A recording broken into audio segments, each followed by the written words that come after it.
त्यामुळे आता मला सांगा, आपण उत्तर देण्याची गरज आहे?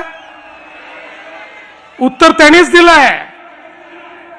या ठिकाणी काल जी सभा झाली त्या सभेमध्ये पुन्हा तेच अपील, पुन्हा तीच कारणं, पुन्हा तेच मुद्दे.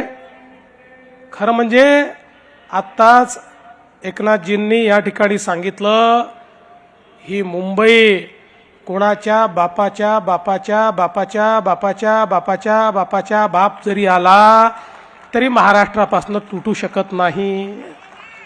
पण बंधू भगिनींनो, माझा तुम्हाला सवाल आहे, अरे तुम्हाला जर आज मराठी माणूस या ठिकाणी कुठेतरी अडचणीत दिसतोय, मराठी माणसावर खतरा दिसतोय, तर 30 वर्ष तुम्ही काय कंचे खेळत होतात?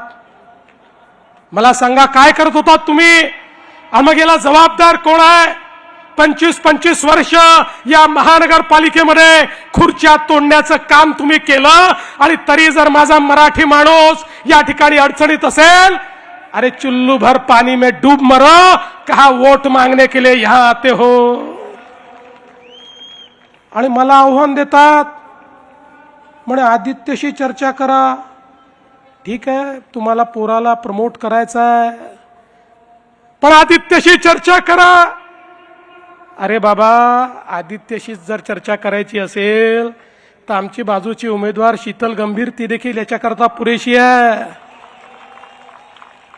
आज खुलं आव्हान देतो, उद्या दिवसभरात कधीही आदित्य ठाकरेंनी सांगावं त्या ठिकाणी आदित्य ठाकरे येतील, आमच्याकडनं शीतल गंभीर येईल आणि करूया चर्चा. आणि मग काय सांगायचं? मुंबईकरांकरता शेवटची निवडणूक, मराठी माणसाकरता शेवटची निवडणूक. बंधू भगिनींनो, ही मुंबईकरांकरता शेवटची निवडणूक नाही, ही मराठी माणसाच्या अस्तित्वाची निवडणूक नाही.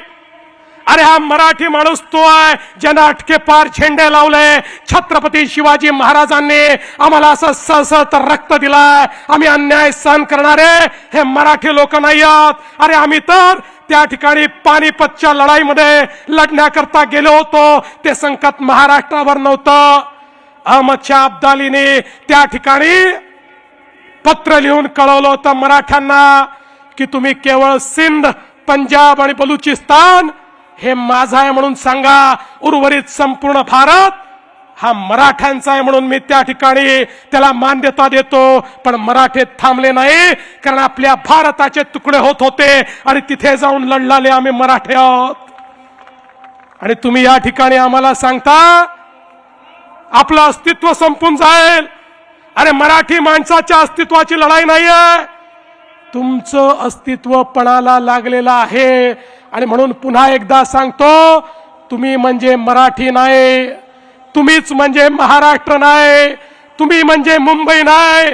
मुंबई म्हणजे ही बसलेली जनता आहे, मराठी म्हणजे ही बसलेली जनता आहे. महाराष्ट्र म्हणजे छत्रपती शिवरायांनी तयार केलेला हा महाराष्ट्र, ज्याला महाराष्ट्र धर्म समजतो तो महाराष्ट्र आहे. त्याच्याकडे कोणी वाकडी नजर करून या ठिकाणी पाहू शकत नाही.